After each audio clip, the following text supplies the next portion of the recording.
Did you just buy a big old camper and then discover that your 1500 truck won't tow it? Well, then you might be in the market for a used Chevy Silverado 2500 with the 6.6.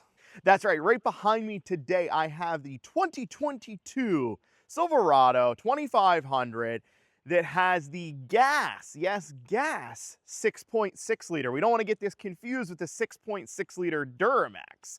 Chevy made it very confusing for all of us here. Now, Chevy made some of the best gas engines back in the 80s, 90s, 2000s. The small block Chevy is an industry staple and proved to be super reliable, making it to 250, 300,000 miles. However, Chevy gas engines in their trucks have known to have some issues recently because the EPA got in the way and they had to kind of redesign and add cylinder deactivation, which has caused a bunch of problems. However, the important note is these heavy-duty trucks don't have to have a lot of those same fuel-saving features.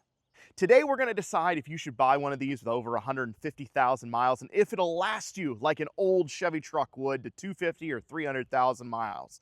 We're going to take a walk around, we're going to talk about the common problems, and then we are going to decide if it's a buy or a bust. Starting up front here on our Silverado 2500, and what do you guys think of the styling? These were very controversial when they first came out, and I was not a fan of the updated front end. Now, a side angle, I think these look really nice. I think they're really clean, not overly, overdone like some trucks out there, and they added some really nice features like the steps in the front and rear of the bed. Really nice stuff. These do have an electric tailgate, which is nice because you can lock it and things like that, but those buttons are known to have some issues and either not released or need replaced. There has been some problems with that on these trucks. As far as rust, I do think we're going to see rust as these age. These are a little bit newer, and I think that we haven't seen some of the problems that they're going to have, but these are still mostly steel body panels, unlike Ford that switched to aluminum. And I think you're going to have to really keep after these to keep the rust off of them. Same with the frames. The frames are the old wax-coated frames, which are known to rust as they age as well. So if you can keep underneath these and just keep up with it, I think they will last a long time. But I would be checking them out regularly to make sure that you don't have any rust spots starting over the next few years.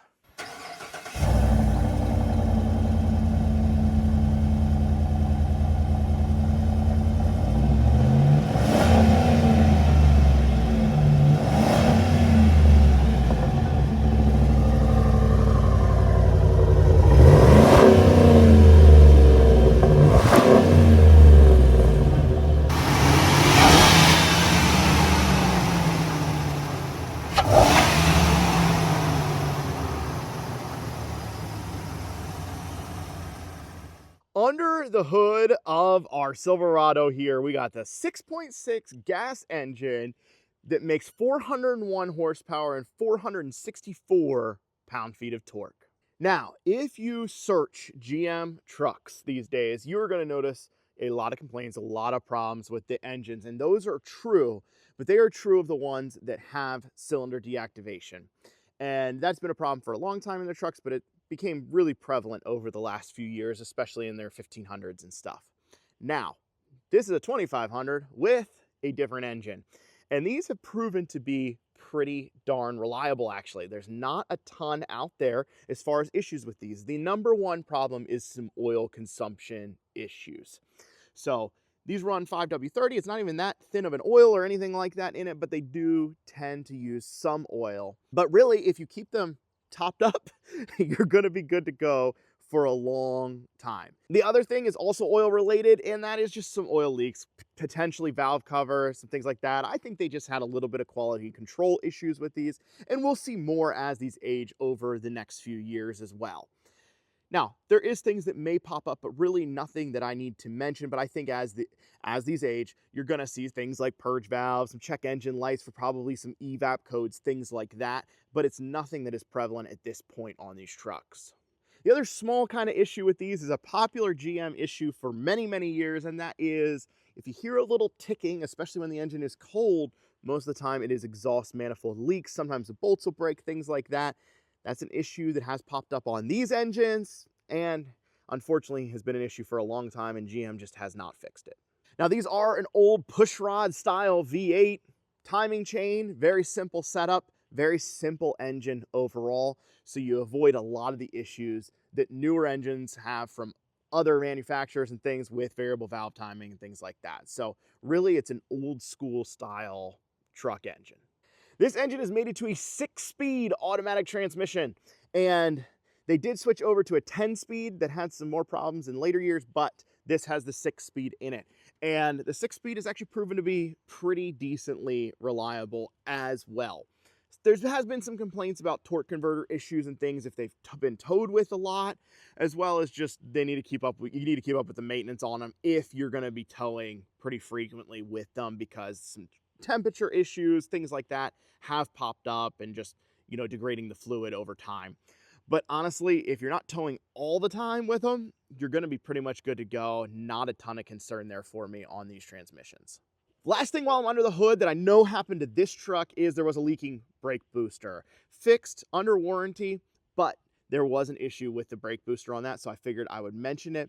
There has been some, like I mentioned, quality control issues on these trucks, or just little things kind of from new on this generation of GM pickup. Things like they forgot to fill the rear differential with diff fluid. I've heard of that being an issue, not one on this truck, but just things like that might pop up for you, just kind of fluke issues where something was overlooked. As far as other things you want to keep up with, the 4-wheel drive system on these trucks, pretty reliable. You should keep up with your fluid changes on your transfer case, differentials, things like that. Especially if you're towing, you might have some issues with that. But with normal maintenance, you should be good to go for a long while. One thing that I do want to mention before we get into the interior really is that this is a physical key. I know, it's like we're Amish or something. But no, these trucks still, because of it being a base truck, is that it has a real key. Moving on to the interior of our Silverado here, and I want to tell you right off the bat, we are in a more base model work truck trim level here. Not a lot of flashy stuff. This is not a high country or anything like that. This is built for someone who is just going to use the truck for work, towing, things like that, and doesn't care for all the fancy features that has become so prevalent in trucks out there. So yes, hard plastic, not a lot of luxury. However, so far, they've actually held up pretty well. So people do complain about some seat wear from time to time. This one is in good shape. Dash rattles, things like that, which I'm not surprised by any of this, being that it's all kind of Fisher-Price plastic inside. As far as electronics, this has one really nice thing over the newer Silverados, and that is it still has Android Auto and Apple CarPlay. They've done away with that in their newer trucks, but this, even though it's a small screen, still has those features, which is really nice. As far as other things, you do have a power outlet, which is really nice, right up front, built-in brake controller, things like that. They put some nice features in here, but being a base model truck, there's nothing too crazy in here, and the electronics have held up pretty well.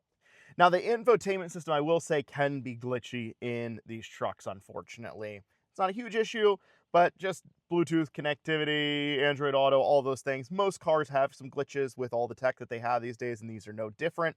All in all, very comfortable to sit in inside. Everything is laid out pretty well, easily accessible. It does have, in the work trucks, just the flip down middle seat up front, so you can seat 6 people, which is really nice if needed. Now, as we moved on to the rear of this truck here, I did notice the front driver's door up here, the door check is actually bad.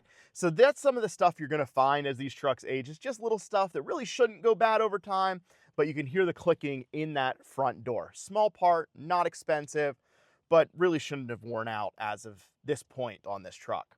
But let's move on to the back here.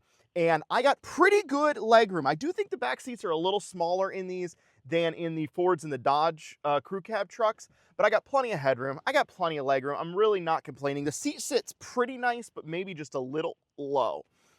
I am 5'9", so you can see how much room you would have in here, and it's pretty spacious. You're really not going to be hurting for space.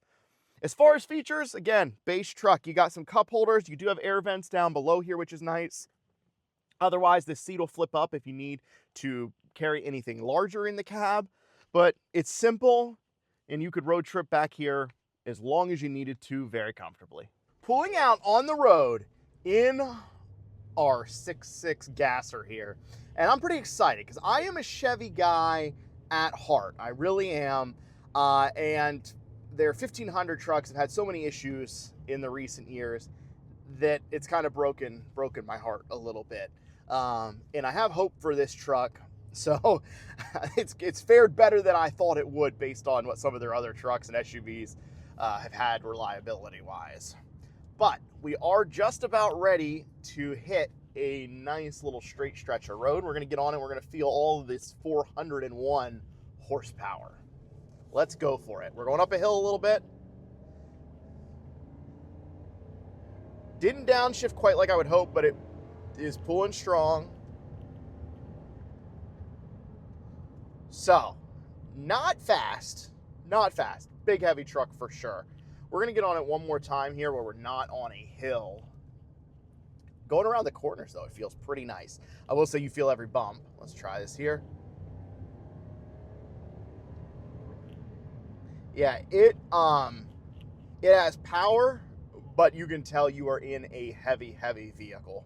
Now, being that this is the big engine, fuel economy is a concern. This is rated at 13 and 16 out on the highway.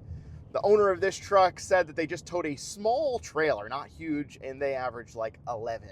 So this is not the truck for everybody. This is for someone who actually needs a truck for work and towing. Yeah, it is. If you are just a like suburban homeowner who wants to haul mulch every spring, this is not the truck for you.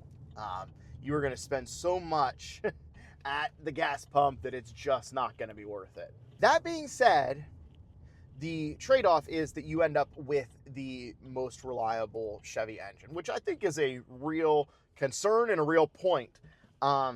It actually has got to be one of the most reliable truck engines out there. Everyone has gone to either cylinder deactivation or you got diesels, which just the maintenance, or even if they're reliable, the maintenance costs are so high. Turbos in so many of the trucks now. I mean, like the Chevy 1500s and the Ford too are all like turbo small engines. Dodge has one as well. Toyota's switched over to it. And whenever you add those other components, you always end up with more problems. The overall driving experience in this truck is nice. It is, only thing I can say is that it does still feel like a heavy duty truck. You don't feel like you're driving in a car. In the 1500 level trucks of today, you almost feel like you're driving a car. They're super soft suspension wise. This truck is not that. We're going over a bump right now and I can feel it.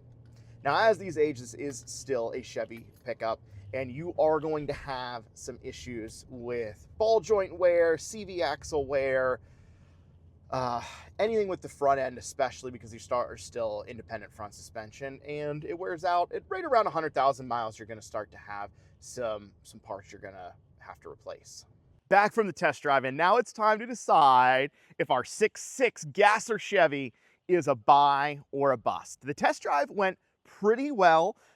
Biggest thing really is just that it drives like a heavy duty truck. Doesn't drive like a car, doesn't drive like a 1500. And that's a good thing because most of the people who are gonna buy one of these are gonna be towing something most of the time.